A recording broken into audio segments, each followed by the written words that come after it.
పిటిషన్లపై ACB కోర్టులో విచారణ కొనసాగుతోంది.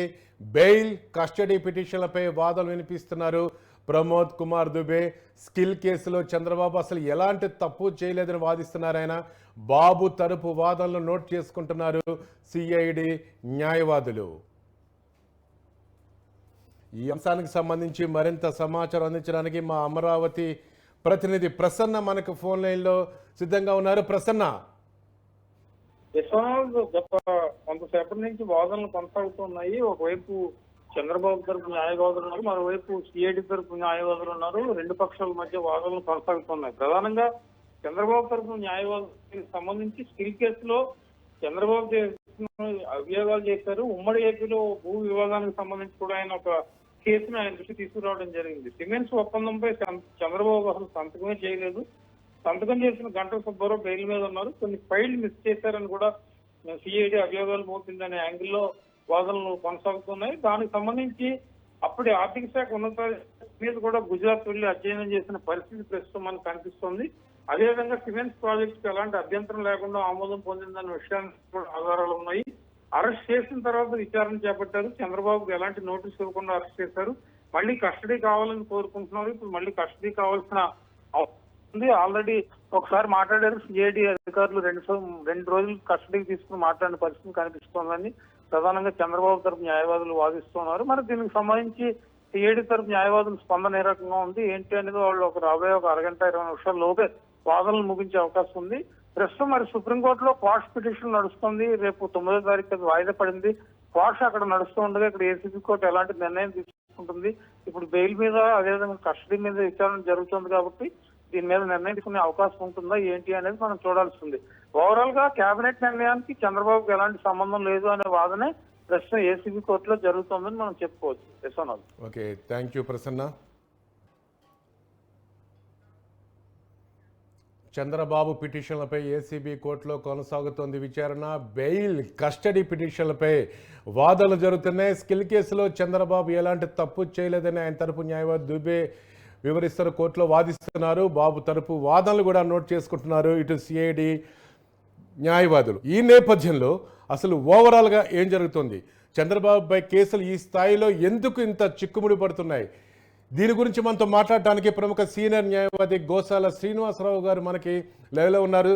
శ్రీనివాసరావు గారు నమస్కారం. నమస్కారం అండి. మొదటి నుంచి మీరు చూస్తున్నారు, మీరు సీనియర్ మోస్ట్ అడ్వకేట్. అసలు ఎక్కడ ఏం జరుగుతుందనేది మీకు కూలంకషంగా తెలుసు. చంద్రబాబుపై కేసులు అసలు ఈ స్థాయిలో అసలు ఎందుకు ఇంత చిక్కుముడి పడుతోంది శ్రీనివాసరావు గారు? చిక్కుముడి ఏం లేదండి, క్లారిటీ చాలా మందికి ఉంది. ఇంట్రెస్ట్ గా చదువుతున్న వాళ్ళకి, దీన్ని అధ్యయనం చేస్తున్న వాళ్ళకి, దీన్ని ఫాలో అవుతున్న వాళ్ళకి ఫుల్ క్లారిటీ ఉంది. ప్రొఫెషనల్ గా అడ్వకేట్ కాబట్టి కన్ఫ్యూజన్ ఏం లేదు, యాంబిగ్యూటీ అసలు లేదు. కన్ఫ్యూజ్ అవుతున్న వాళ్ళు తెలుగుదేశం పార్టీ వారు, చంద్రబాబు నాయుడు గారిని సమర్థించేవారు, పార్టీ శ్రేణులు. ఎందుకు కన్ఫ్యూజ్ అవుతున్నారు? యథార్థం తెలియక, అంటే యథార్థం మింగుడు పడక, యథార్థాన్ని ఒప్పుకోలేక, యథార్థాన్ని బయటికి వెళ్లకుండా చేయడానికి కూడా కన్ఫ్యూజ్ అయిపోతూ కన్ఫ్యూజ్ చేయడానికి ప్రయత్నిస్తారు. ఇక్కడ ఈ రాజకీయ శబ్దాలు వాడేన్న మాత్రం అనుకోకండి, ఎందుకంటే కోర్టులో కూడా ఇదే వాడతారు. కోర్టులో కూడా ఇప్పుడు అదర్ అడ్వకేట్ కనుక కేసు లేకపోతే కన్ఫ్యూజ్ చేయడం మొదలుపెడతారు. అసలు యాక్చువల్ గా చేయవలసింది కన్విన్స్ చేయాలి. కన్విన్స్ లో ఫెయిల్ అయిన వాడు కన్ఫ్యూజ్ చేస్తాడని మాకు ఒక నానుడు ఉంది.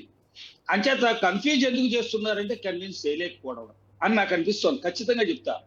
25 రోజుల నుంచి దీని మీద చర్చ కొనసాగుతున్నా ఇంకా అక్కడే ఉంది.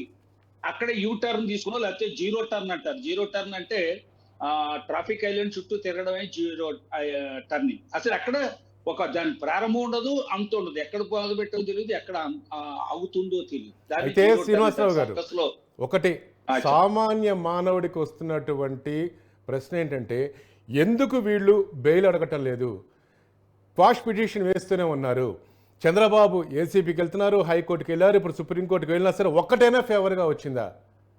అసలు ఏం జరుగుతుంది?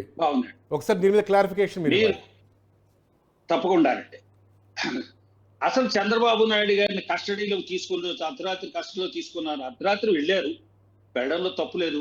ఎవరింటికైనా వెళ్తారు, అరిమి పడుకుంటారు, పొద్దున్నే తలుపు తడతారు, ఏం అభ్యంతరం లేదు. రాత్రి కూడా తలుపు తట్టచ్చు, తప్పు లేదు. 24 గంటలు లేడీస్ని అయితే ఒక రకంగా మర్యాద ఇవ్వాలి, మోడస్టీ అన్నది ఉంటుంది లేడీస్కి. అలాగే చాలా ఈయన మాజీ ముఖ్యమంత్రి గారు ఎప్పుడు 24 గంటలు ఈయన పనిచేస్తూనే ఉంటారు.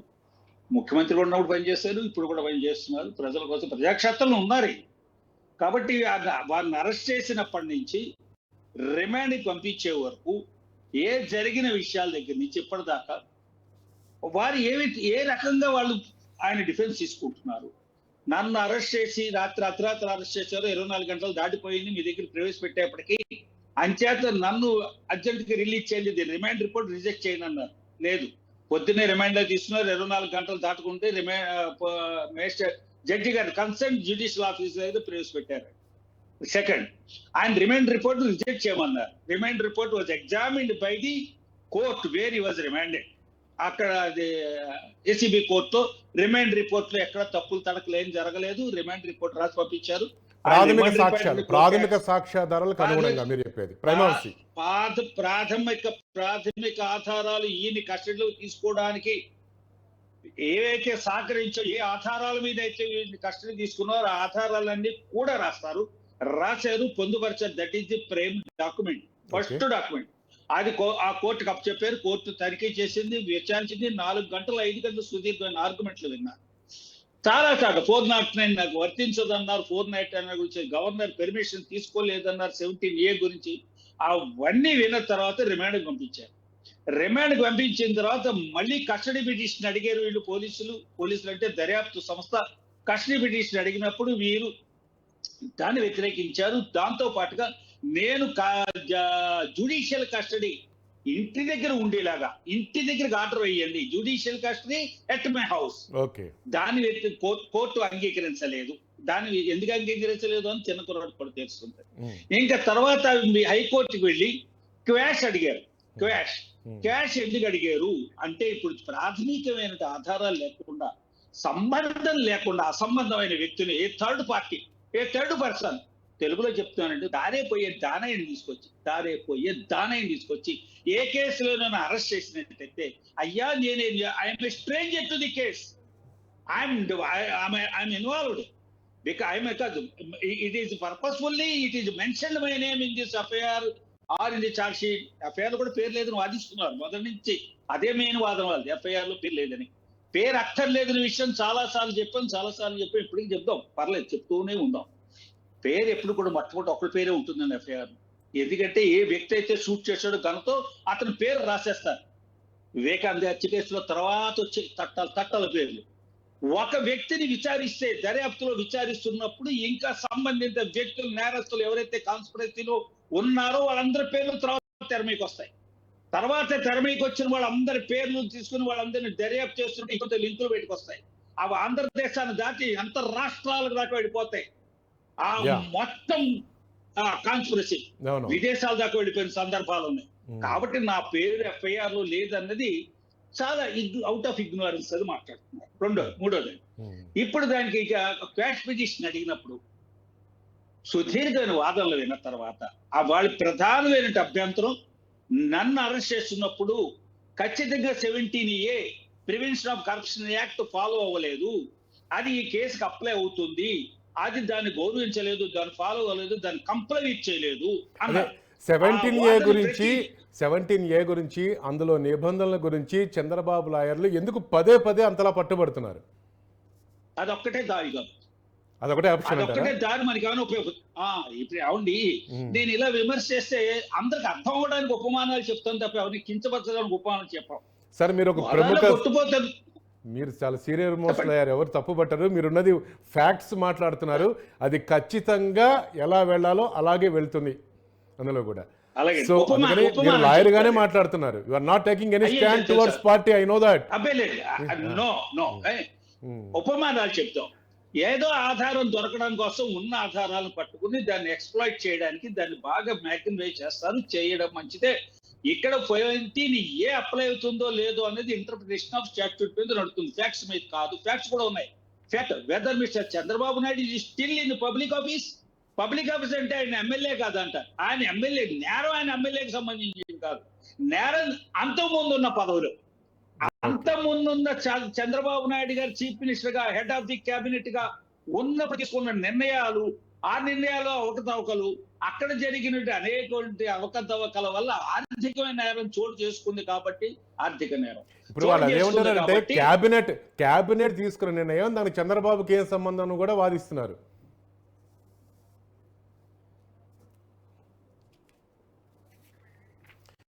చంద్రబాబుకు సంబంధించి ఇంకా అవినీతి నిరోధక చట్టంలోని సెక్షన్ల కింద కేసు నమోదు చేశారు. మరోవైపు Amaravati IR Angallu fiber net scam కేసుల్లోనూ చిక్కులు వస్తున్నాయి. చంద్రబాబు పిటిషన్లపై ఏసీబీ కోర్టులో ఇంకా విచారణ కొనసాగుతుంది. బెయిల్ కస్టడీ పిటిషన్లపై వాదనలు వినిపిస్తున్నారు. ప్రమోద్ కుమార్ దుబే స్కిల్ కేసులో చంద్రబాబు ఎలాంటి తప్పు చేయలేదని దుబే వాదిస్తున్నారు. బాబు తరపు వాదనలు నోట్ చేసుకుంటున్నారు అటు సిఈడి తరపు న్యాయవాదులు. ఇప్పుడు ఇంకా వాదనలు కొనసాగుతూనే ఉన్నాయి. మాజీ ముఖ్యమంత్రి చంద్రబాబుపై వరుసగా కేసులు ఏసీబీ కోర్టు నుంచి సుప్రీంకోర్టు వరకు విచారణ జరుగుతూనే ఉంది. సెక్షన్ 70A గురించి సుప్రీంకోర్టులో వేడిగా కూడా వాదనలు సాగుతూనే ఉన్నాయి. తాజాగా ఏసీబీ కోర్టులో బెయిల్ కస్టడీ పిటిషన్లపై కూడా విచారణ సాగుతోంది. గత నెల 9న చంద్రబాబును అరెస్ట్ చేసింది ఏపీసీఐడి. స్కిల్ డెవలప్మెంట్ స్కామ్ కేసులో అరెస్ట్ చేసింది ఏపీసీఐడి. అవినీతి నిరోధక చట్టంలోని సెక్షన్ల కింద కేసు నమోదు చేశారు. Amaravati IRR Angallu fiber net scam కేసుల్లోనూ చిక్కులొచ్చినాయి చంద్రబాబు నాయుడికి. స్కిల్ కేసులో క్వాష్ కోసం పట్టుబడుతున్నాడు చంద్రబాబు నాయుడు.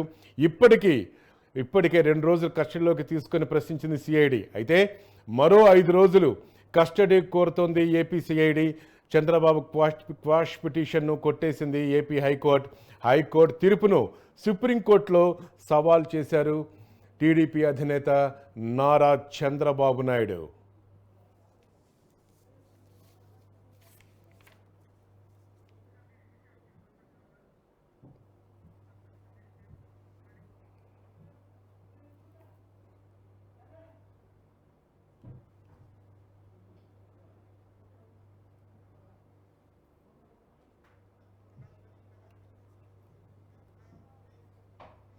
గోసాల శ్రీనివాసరావు గారు మనకు అందుబాటులో ఉన్నారు.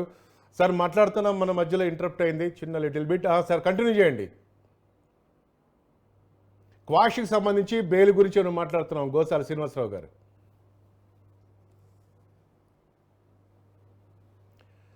చంద్రబాబు పిటిషన్లపై ఏసీబీ కోర్టులో ఇంకా విచారణ కొనసాగుతోంది. బెయిల్ కస్టడీ పిటిషన్లపై ప్రమోద్ కుమార్ దుబే వాదనలు వినిపిస్తున్నారు. స్కిల్ కేసులో చంద్రబాబు ఎలాంటి తప్పు చేయలేదని అంటున్నారు. దీంతో మరింత సమాచారం మనకు అందించడానికి లైవ్లో ఉన్నారు, ప్రముఖ విశ్లేషణ అందిస్తున్నారు ప్రముఖ సీనియర్ న్యాయవాది గోసాల శ్రీనివాసరావు గారు. శ్రీనివాసరావు గారు, మనం మాట్లాడుతున్నాం బెయిల్ క్వాష్ కోసం ఎందుకు వెళ్తున్నారు? క్యాబినెట్ ఇన్వాల్వ్ అయింది, చంద్రబాబు తప్పు లేదని కూడా ఆయన న్యాయవాదులు వాదిస్తున్నారు. అక్కడి నుంచి తప్పకుండానండి. న్యాయవాదులు వాదిస్తున్నారు. ఆయన కూడా చంద్రబాబు నాయుడు నా తప్పేం లేదు, దీనికి నాకు సంబంధం లేదు, సంబంధం ఉన్న వాళ్ళు పట్టుకోండి అంటున్నారు. సంబంధం ఉన్న వాళ్ళు పట్టుకోండి, ఇది ఎక్కడ జరగలేదు, ఎక్కడ అవినీతి జరగలేదు అంటున్నారు. కానీ ఇంకో రకంగా సమర్థించుకుంటూ మాట్లాడుతున్నారు. దేశం అంతా కూడా స్కిల్ డెవలప్మెంట్ ఏ సంస్థతో అగ్రిమెంట్ చేసుకున్నామో ఆ సంస్థే నడుపుతోంది, అక్కడెక్కడా కూడా ఇటువంటి అవకతవకలు లేవు అన్నారు. ఇక్కడ సిఐడి కేసు కూడా దేశం అంతా అవకతవకలు చోటు చేసుకున్నాయని అక్కడ లేదు. సిఐడి కేసు రాష్ట్రంలోని ఆంధ్రప్రదేశ్ రాష్ట్ర ఖజానాకి పడిన గండి బొక్క గురించి మాట్లాడుతున్నారు. బొక్క అంటే నేను తప్పు భాగం కాదండి, బొక్క అంటే నష్టం అని. కాబట్టి ఈ నష్టం గురించి మాట్లాడుతున్నప్పుడు ఇక్కడితోటే పరిమితం చేద్దాం. ఈ స్కిల్ డెవలప్మెంట్ కార్పొరేషన్ కి ఎవరితో అగ్రిమెంట్ చేసుకున్నామో ఆ అగ్రిమెంట్ చేసుకున్నటువంటి సీమియాన్ కంపెనీ ప్రపంచంలో ఎంత సేవలు చేసింది, ఏ సర్టిఫికెట్లు 5 స్టార్ సర్టిఫికెట్లు ఏం పనిచేయో ఇక్కడ ఆయనకు వాళ్ళకు వచ్చినటువంటి అభినందనలందరికీ జోహార్ జైహింద్, మనందరం కూడా అభినందిద్దాం. అయితే టీడీపీ తరపు న్యాయవాదులు కానీ లాయర్లు కానీ ఎందుకు బెయిల్ కోసం అప్లై చేయట్లేదు? విషయం చెప్తానండి. బెయిల్ ఎందుకోసం అప్లై చేయట్లేదంటే ఇది ప్రతి ఒక్కరిలో ఉన్నటువంటి ఆలోచన. సింపతి కోసం ఇలా కొనసాగుతూ ఉంటే అలాగే ఉంటే భవిష్యత్తులో రాజకీయంగా ఉపయోగపడుతుంది అనుకుంటున్నారా, లేకపోతే వేరే ఇతర ఏమైనా టెక్నికల్ రీజన్స్ ఏమైనా ఉన్నాయా శ్రీనివాసరావు గారు? అసలు ఎప్పుడైతే బయటకు వచ్చేస్తుంటారు ఉంటారండి ఆ విధంగా ఎక్కడ కూడా సింపతి కోసం త్యాగాల కోసం ఒరిజినల్ గానే పోరాడేటువంటి శక్తి కాదు. ఎక్కడ పోరాడేది? ఏ స్వతంత్ర ఉద్యమంలో పోరాడారు? ఏ విషయంలో పుల్వామా మీద పాకిస్తాన్ ప్రేరేపిత ఉగ్రవాదులు దాడి చేసినప్పుడు మన రక్షణ శాఖ పాకిస్తాన్ వెళ్లి సర్జికల్ స్ట్రైక్ చేసి ఆ ఉగ్రవాదుల క్యాంపును ధ్వంసం చేసి వచ్చినప్పుడు ఎగ్నెస్ట్ గా మాట్లాడారు చంద్రబాబు నాయుడు గారు. అక్కడ ఏమి సర్జికల్ స్ట్రైక్ జరగలేదు. పాకిస్తాన్ యొక్క ప్రైమ్ మినిస్టర్ కూడా చెప్తున్నాడు అని పాకిస్తాన్ ప్రైమ్ మినిస్టర్ ఏమైతే చెప్పారో ఆ వాదనలు ఈయన సమర్థించారు. వీరు దేశానికి వ్యతిరేకంగానే పనిచేశారు కానీ తప్ప ఏ రకంగా జైలుకి వెళ్ళిన పాపాన్ని ఒకరోజు కూడా పోలేదు. జైల్లో ఉండలేక అడుగుతున్నారు. ఇవి ఎందుకు మీకు చెప్పానంటే త్యాగాలు చేసేటువంటి టంగుటూరి ప్రకాశం పంతులు గారు మిగతా వాళ్ళతో పోల్చడానికి ఏమీ లేదు. ఇక్కడ ఎప్పుడు బయటపడదామా అని చూస్తున్నారు. బెయిల్ కోసం ఎందుకు అప్లై చేయట్లేదు? బెయిల్ అప్లై చేశారు. బెయిల్కి వచ్చే పని చెప్తా. ఎప్పుడైతే కేసు విచారణలో దర్యాప్తులో ఉన్న వ్యక్తి బెయిల్ మీద బయటికి రావడానికి బెయిల్ కోరే వ్యక్తి చెప్పవలసినటువంటి కారణాలు ఉంటాయి. మీరు ఏమిటి అంత పెద్ద గ్రౌండ్ ఏంటి, బలమైన కారణం ఏంటి మీరు బెయిల్ అడుగుతున్నారు? బలమైన కారణం నాకు ఆరోగ్యం బాగలేదు, నాకు నిత్య 24 గంటలు డాక్టర్ పర్యవేక్షణ ఉండాలి, డాక్టర్ వైద్యంలో ఉండాలి, నా ఆరోగ్యం పూర్తిగా క్షీణించేసింది. ఒక గ్రౌండ్. 2, మా ఇంట్లో తల్లి తండ్రి ఉన్నారు, వాళ్ళ ఆరోగ్యం బాగోలేదు, వాళ్ళ నాన్నలా పాలన చూసుకోవడానికి నాకు ఏకైక పుత్రుడిని నేనే, నా మీద బాధ్యతలు ఉన్నాయి, అంచేత నేను ఎలా తను చూసుకోవాలి మా పిల్లల్ని, భార్యని, తల్లిదండ్రులు అందరినీ. ఈ కారణాన్ని కన్సిడర్ చేస్తుందా కోర్టు అంటారా? లేకపోతే బెయిల్ అంటే ఒక నిందితుడు కాబట్టే బెయిల్ అడుగుతారు, అందుకని వీళ్ళు బెయిల్ కోసం పోవట్లేదని చెప్పని కూడా విమర్శలు వస్తున్నాయి. పూర్తి అయినవి సార్. అంచేత ఇప్పుడు 3వ కారణం, నేను ఇంటికి వెళ్ళి నేను సంపాదిస్తే గాని బ్రెడ్ అన్నది నేను, నా భార్య పిల్లలు తల్లి తండ్రి పస్తుండిపోయి చనిపోతారు. కాబట్టి కుటుంబాన్ని పోషించే ఆధారమైనది ఏ వ్యక్తి ఉన్నాడో ఆ వ్యక్తి జైల్లో ఉంటే వచ్చే నష్టం ఏమిటి? కుడి రాని నష్టం, ఇర్రిపరబుల్ లాస్ వస్తుంది. I'm the only person looking after my family, unless I earn money I cannot my family survival, చాలా ఇబ్బంది అని కారణాలు చెప్తూ బెయిల్ అడుగుతారు. కేసు ఫ్యాక్ట్స్ లోకి వెళ్ళరు, ఫ్యాక్ట్స్ పరిశీలించకూడదు. శంకర్రామన్ హత్య కేసు సుప్రీంకోర్టు చెప్పింది. శంకర్రామన్ హత్య కేసులో కంచి పీఠాధిపతిని అరెస్ట్ చేసి బెయిల్ పిటిషన్ మీద దాకా కొట్టేస్తున్నప్పుడు ఏమేమి అబ్జర్వ్ చేశారు? ఐసిఐసిఐ బ్యాంక్ ఎంత మీరు ఎలా చేశారు? ఆ శంకర్రామన్ అన్న అతను కంచి పీఠంలో ఎన్నాళ్ళు పనిచేశాడు? కంచి పీఠానికి శంకర్రామానికి ఉన్న తగాదాలు ఏమిటి? ఎందుకు శంకర్రామన్ కంచి పీఠం మీద రిట్ పిటిషన్ వేశాడు? ఇవన్నీ బెయిల్లో చర్చకు వచ్చాయి. చండాలంగా బెయిల్లో ఈ కేసులు ఏమి చర్చించడానికి లేదు. అసలు ఈ కేసు స్కిల్ డెవలప్మెంట్ కేసు కూడా చర్చకు రావడం అన్నది అసందర్భము. ఇంకా దర్యాప్తు సాగుతోంది, ఛార్జ్ షీట్ వేయలేదు అన్న కనీస జ్ఞానం మేజిస్ట్రేట్ కోర్టుకి అటెండ్ అడ్వకేట్ కూడా తెలుస్తుంది. చంద్రబాబు బెయిల్ కావాలంటే బెయిల్ కావాలంటే నువ్వు బెయిల్ కావడానికి ప్రధానమైన బలమైన కారణాలు చెప్పి దాన్ని సమర్థించుకో. నన్ను కన్విన్స్ అయ్యి కోర్టుని కన్విన్స్ చేయాలి. Bail is a discretionary order. అలాంటి బలమైన ఆధారాలు బాబు తరఫున లేవంటారా? ఉంటే చెప్పుండేవారు కదా. లేవో మాదో ఒక చిన్న కులాడికి తెలుసు. వాడు ఇంటికి వెళ్తే కానీ ఇల్లు గడవని పరిస్థితి, ఇంట్లో తల్లిదండ్రులు చాలా దుర్పరిస్థితిలో ఉన్నారు, భార్య పిల్లలు అలమటిస్తున్నారు. ఇవన్నీ చెప్పు ఉండాలి కదా. చెప్పరు అందరికీ. మీరు చెప్పిన దాన్ని బట్టి చెప్పండి. మీరు చెప్పిన దాన్ని బట్టి చూస్తుంటే సిఐడి చేస్తున్నటువంటి అభియోగాలు చాలా బలంగా ఉన్నాయని అనుకోవచ్చు, అంతే కదా?